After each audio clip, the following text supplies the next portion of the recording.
Hi, I'm Chief Meteorologist Jennifer Perez. Over the next half hour, we'll get you prepared for winter weather, look back at last year's snow drought, and show you the official winter outlook.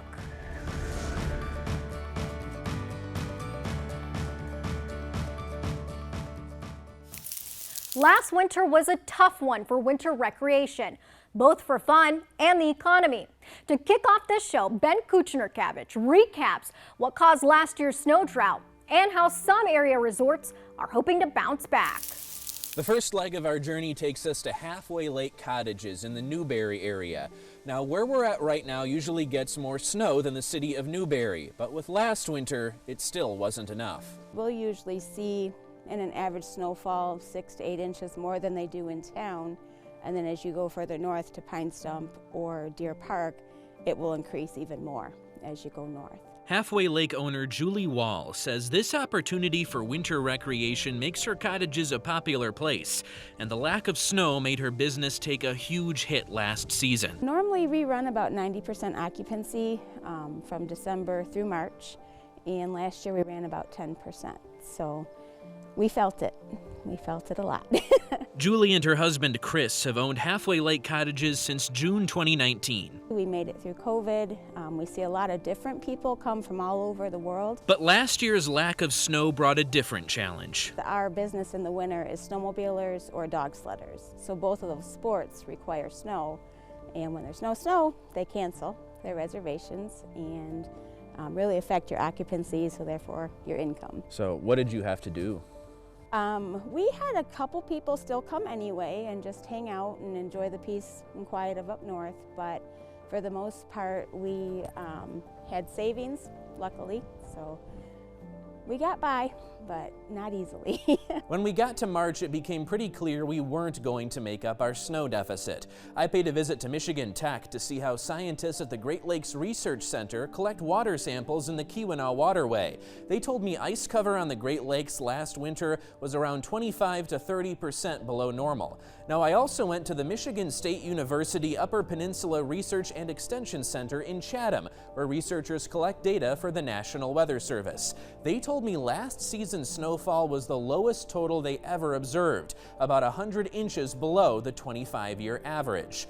Last winter was an El Nino pattern, meaning sea surface temperatures in the central and eastern Pacific Ocean were above normal. This typically leads to mild winters in upper Michigan. Water temperatures averaged 1.8 degrees Celsius above normal from December through February, which represents a very strong El Nino. Overall, last season's temperatures were 6 to 10 degrees above normal across upper Michigan. Let's look month by month at the National Weather Service in Negaunee Township. December's average temperature, 20. Last year, it was 30. January's average, 14. Last year, 20. And then in February, the average is 16. We were at 25. And the Houghton County Airport broke a record high temperature 10 times. In terms of snowfall, the Marquette and Alger County areas mostly saw around 91 to 127 inches last winter. That's 55 to 75 inches less than normal, while areas of Baraga and Iron counties and the Sault Ste. Marie area generally saw around 37 to 82 inches. That's a deficit of around 20 to 40 inches. Much of the Keweenaw Peninsula got 100 to 150 inches of snowfall. That's about half the normal snowfall the area typically gets. An area of Ironwood had the least amount of snow ever recorded at 66.3 inches. The Delaware area of Keweenaw County saw 153 inches of snow, its least amount of snowfall in 18 years. Iron Mountain in Dickinson County had the most amount of days ever recorded with less than an inch of snow on the ground with 53 days. As you head to the Curtis area in Mackinac County, one resort owner told me they got 40 inches of snow, around 60 inches below normal. We're down probably 30–40% on our bookings for the season. Ross Abraham and his wife Kim own Northern Exposure Resort in Curtis. Abraham is also the president of the Curtis Area Trails Association. As an avid snowmobiler, he not only felt the contrast at his business, but on the trails too. So what was it like for you as a snowmobiler last winter? Last year, my wife and I only rode 7 days here in the UP. We rode 9 days in the state of Wyoming.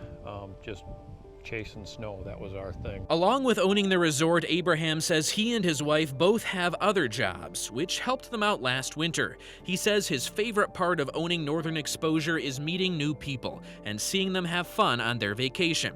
In order for that to happen this winter, the snow needs to come back too. I love snow. Winter's my favorite season. So more snow the better for me. More snow means we can get back to the outdoor recreation we love, and it means the warmth of the hospitality of our local businesses will shine through as well. With more snow and cold comes winter alerts. Coming up, the changes you'll see to some alerts issued by the National Weather Service, plus a new look for our weather team.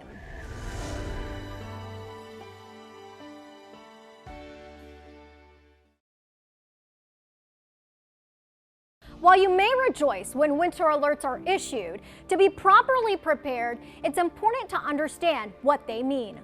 The National Weather Service recently made changes to their freeze and cold alerts. It's part of their hazard simplification project, intended to streamline messaging. Instead of a hard freeze watch or hard freeze warning, it will now simply be freeze watch or freeze warning. Secondly, wind chill and extreme cold alerts used to be separated. Now they're combined, addressing the misconception that extreme cold occurs when there is wind. In fact, cold can be dangerous with or without wind. Therefore, they've eliminated wind chill alerts. Now extreme cold advisory, watch, or extreme cold warning is issued with a specific tag for wind chills in the descriptive text. Talking about changes, we're making changes here in our weather team. We will now be your TV6 First Alert weather team. First Alert is a promise to deliver the earliest warning from inconvenient weather pattern changes to the potential of severe weather. It's a promise of continuing early warnings throughout the life of a storm system or a hazardous weather event. A mission to be fully transparent. When we see something noteworthy, we'll first alert you. We'll issue First Alert weather days when it's hazardous or dangerous enough to significantly impact your travel or daily activities. After the break, preparation tips going into the new season. The key to a fun and safe winter is preparation. Here's Noel Navarro with some helpful reminders. Late autumn and the Great Lakes gales are rolling in. Soon the seasonal tide turns to winter. A great opportunity to review those supplies that we like to keep on hand, a spare blanket and extra set of gloves and other things along those lines, light snacks in your car, those non-perishable items, just in case you get stranded during a snowstorm. Emergency agencies in the UP getting you winter ready, first response ready too. Our central dispatch is the heartbeat of Marquette County, and of course they're in touch with the road commissions, they're in touch with the hospitals, with all the officers, with firemen, everyone and anyone. Bracing for the inevitable. Yes, this will fit nicely in the car. We're making a list and checking them twice. It's not Christmas shopping yet, just preparing for the winter ahead. Emergency supplies checking off one by one at L&M Fleet Supply in Marquette. Beef jerky, warm winter wear, de-icers, shovels, tires, and motor oil. We had a tune-up special that we ran for snow blowers to get ready for the season. So customers have definitely been thinking about it and preparing. And from there, I was thinking about the form of safety when using these high-powered snow removers. So I checked in with Ryuta's automotive department head, Alyssa Tebby. The chute that throws the snow, that's what that shovel there is for. Instead of using your hand where you can obviously lose some fingers, that's the safety shovel, I would call it. I've handled some bad snowblower accidents where people have lost limbs or fingers and that type of thing. So that's a really, really serious, especially, again, be familiar with your equipment and never unclog when the machine is running. Power off before you proceed. But what if you can't power back up and go about your business? We have the jump packs also if you're looking for that. Something that we carry that I haven't seen anywhere else locally is chains for your snow blower tires, ATV, maybe even a truck, depending on what you're using it for. Once you've stocked up on emergency supplies, consider safety profile services like Rave 911 or Smart 911 if available in your area. With Smart 911, it allows us, if you have elderly or handicapped or dogs or how to get in, and this is all stuff that allows us information that will be able to help you, and it's safe. No one can find out. This information is with us, and it's very well protected. Prepare with caution when winter turns fierce. Emergency services aren't the only ones out in the elements keeping you safe in the winter. Cameron Chin shows us what utility workers face during bad winter weather. When winter weather strikes, it's always possible your power will go out. Electric utilities do their best to restore it.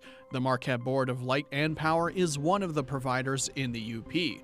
Its director of distribution says a lot of work goes into restoring power, starting inside the company. We've created an entire model of our electrical system. And we have a 250 square mile office here, is what we call it. Branching all the way out down to M94 in Scandia and all the way out to the city, the edges of the city in Nagai. Kopax says technology within MBLP has advanced a lot within the last few years. And now you can report an outage with a simple text message instead of calling. Customers are able to text out, OUT, to our outage notification line, and if their number is recognized in the system, our outage management system will pick that up and verify an outage at their location and start that dispatching and that response. The report you send to MBLP is then shown inside their operations room in the back. Kopax says based on your location and what you are experiencing, their system can then determine who else is experiencing power outages. We can identify if a line is broken, if a fuse is opened up, if a breaker is opened, if the lines are connected, we can talk to the meter, we can interrogate the meter, and interact with customers. Once that information is verified, linemen are then sent out to address the issue. But during the winter season, there are many challenges linemen face. Some of the biggest challenges are not only road conditions, obviously other drivers.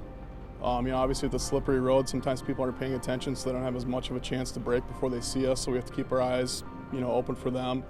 Lorich says these factors can be even more pronounced if linemen have to go above the tree line to repair the power lines. Kopax says while restoring power is a priority, another priority is keeping the linemen safe as well. If we're overworked, if we're tired, we could potentially do something unsafe. That could cause additional outages. It's just a no-win situation for us and the customers. Kopax and Lorich say a big push they are doing this year for this winter season is for drivers to treat linemen like any other first responder. When you see our warning lights on the side of the road, slow down, move over if you can, and just remember that, we have family too.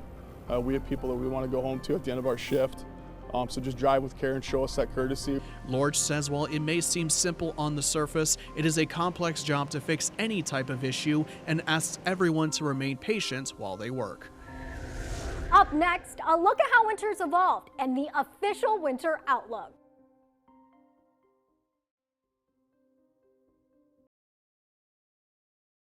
Welcome back. As we talked about in the beginning of the show, last year's snow drought was one for the records. Concerns about how winters are changing continues. I spoke to a geologist and a climatologist to find out the history of our land and how winters are evolving. Jasper Knob. To learn more about how the UP was formed, I met up with Liz DeLeafty, a local geologist.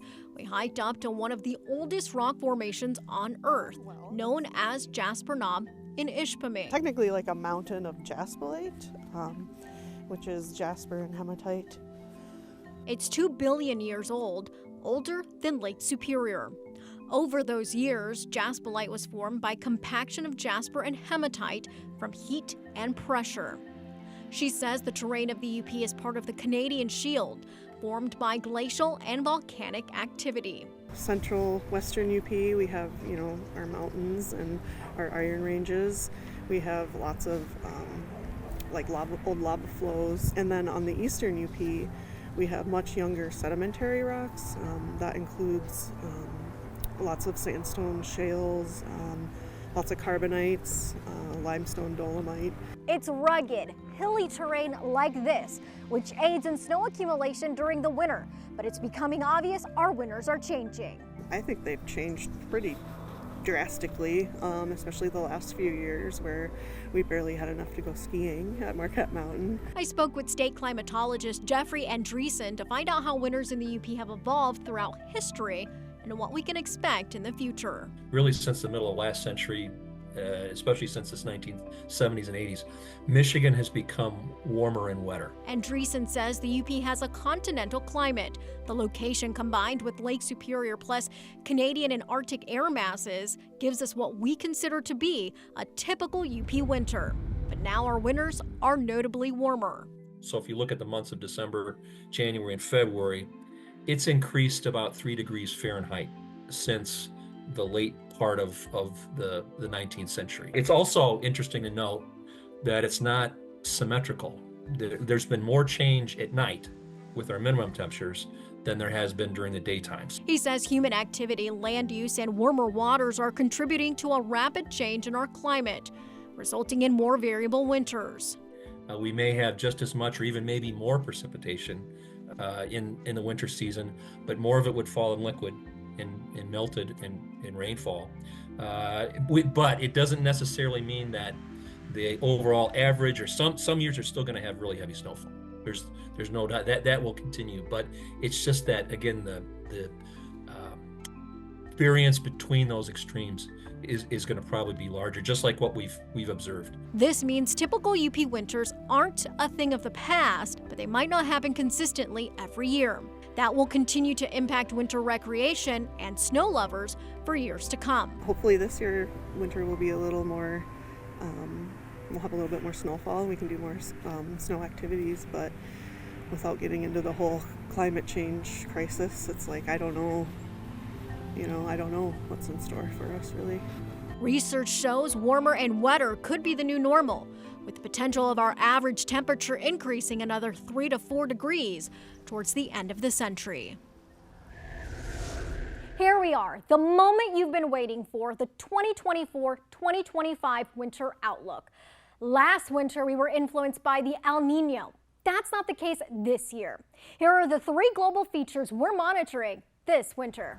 This winter, a weak La Nina is the main global feature. A La Nina is the cold phase of the El Nino Southern Oscillation known as ENSO. ENSO is an oceanic and atmospheric feedback system that directly alters global circulations and control of pressure patterns and tropical rainfall. It develops when the trade winds become stronger along the equator, causing cooler than normal waters off the coast of South America. The easterly trades push water farther west, allowing deep, colder water to build up on the surface. This causes stable conditions along the equator, more stormy weather, and increased rainfall in Australia and Indonesia, shifting the jet stream over North America. When it's present, winters can be highly variable across the U.S. The strength of a La Nina is measured by the Oceanic Nino Index, which is the sea surface temperature anomaly over 3 months. Going into this winter, the ONI is forecasted to average around -0.5 degrees C, which is categorized as a weak La Nina. In North America, we've had 25 La Ninas, with 12 ranking weak since the 1950s. Of those weak La Nina winters, 5 occurred in the last 20 years. So how did we fare with snow in Upper Michigan? From 2016 to 2017, snowfall was below normal. However, the overall snowfall trend was typical to slightly above normal in the winters of 2005 to 2006, 2008 to 2009, and 2017 to 2018. The Keweenaw, the western UP, the higher elevations of Baraga and Marquette counties, along with Alger and Luce counties, had good snow seasons, with amounts ranging between 125 to 290 inches. This gives us hope for more snow this winter compared to last year. The second planetary feature, which could provide short-term variability during the winter, is the polar vortex.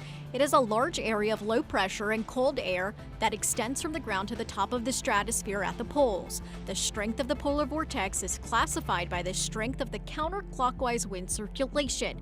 When the wind circulation is tight, colder air is confined to the poles and winter is milder. This is known as a strong polar vortex. A weak polar vortex occurs when the wind circulation is altered, causing a wavy pattern to form in the jet stream, which allows Arctic air to shift farther from the poles. It is common for this to occur during late La Nina winters. It's measured by the Arctic Oscillation Index. The more negative the index, the more likely a weaker polar vortex occurs, causing cold air outbreaks, which could result in more snow. Another indicator of snowier conditions in the U.S. is fall snow coverage in Siberia. An increase in snow cover in Siberia during October results in surface cooling, strengthening the Siberian high. This amplifies the jet stream, weakening the polar vortex and shifting colder air masses farther south. The presence of these features are signs for more snow than last winter. So what can we expect? The development of blocking high pressure in the North Pacific will support strong low pressure in Alaska and western Canada. This will cause the polar front jet stream to dip farther south over the northern U.S. As a result, it brings colder air into the regions of the north. With this setup, storm tracks are more likely in the northern plains, central plains, and the upper Midwest. It will be drier and warmer in the south. The UP will have a slow and mild start to winter. Temperatures will be closer to normal with a greater probability of wetter conditions. If it pans out, compared to last year, we'll have a colder and snowier winter, especially the lake effect belts and western UP. There you have it, a more promising winter ahead. Stay with us. We'll have the first alert for whatever may come your way. I'm Chief Meteorologist Jennifer Perez. Thanks for watching. Cheers to a fun and safe season.